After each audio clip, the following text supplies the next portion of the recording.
Cheat on me with your cousin? Hope you don't mind your family watching. I was with my now ex-girlfriend for 3 years, and the one important thing about her was that she was generally extremely controlling. I was expected to give every little detail of my day and tell her my schedule in advance, and if I deviated from that, she would be very upset. She chalked it up to just bad feelings she was having and shrugged it off as her paranoia for past relationships of infidelity. I had never once cheated or strayed, and I never gave her a reason to act like this. It felt unbecoming of my fiancé to act in such a way. Now this is where it gets juicy. After she had asked for my schedule to make plans, as mine tends to be more hectic than hers, I noticed she was texting someone. In my line of work, if I put in more than 40 hours, I have the ability to take time off at will as long as the work is completed at a later date.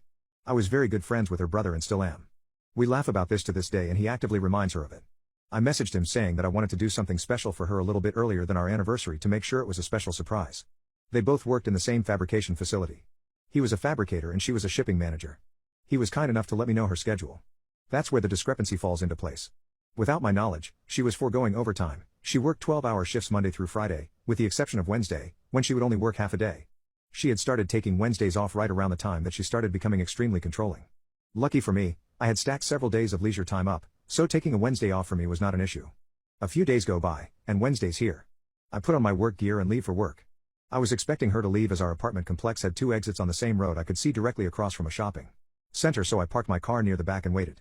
After about an hour I noticed a very specific red Mustang with a specific decal on the back window drive by. It was her cousin. I had also done my due diligence before I left by taking an old laptop which we kept on our desk in an office area with a full view of the living room, bedroom door and bathroom plus the kitchen. I had set it up for remote access and had it alert me when the webcam noticed movement.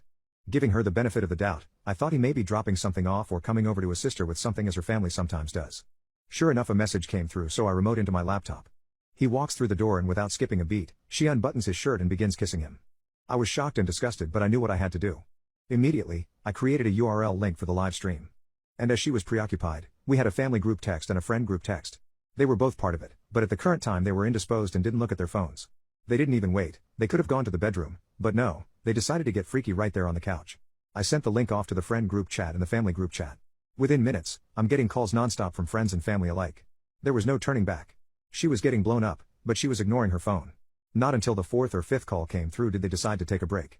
For context, the state I live in allows recording of personal property regardless of occupancy. I was the only one on the lease. She wasn't allowed to be on the lease because of poor credit. The call she had picked up was from her cousin's mother who she was banging. She answers the phone on speaker, and I kid you not, the first words out of his mother's mouth were "Stop effing my son." They both became rigid, and she began to stutter over her words, saying, "What are you talking about?" The mother then divulged that there was a live feed of them sent out by me to her family.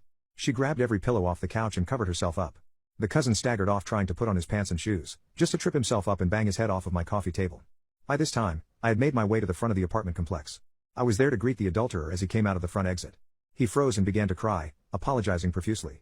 What happened afterwards wasn't my best moment, and I nearly got into legal trouble if it weren't for the fact that he was trespassing on private property. Let's just say I had a cast for 6 weeks, and he wasn't in any family photos for months. I went up to the apartment, where she was now fully clothed and crying inconsolably. I gave her 1 hour to remove all her belongings from my apartment. Her mother would not let her move in as she was just filled with embarrassment. Same for her brothers, and the cousin's mother kicked her son out. Rumor spread around our town very quickly, and she ended up homeless and completely untouchable.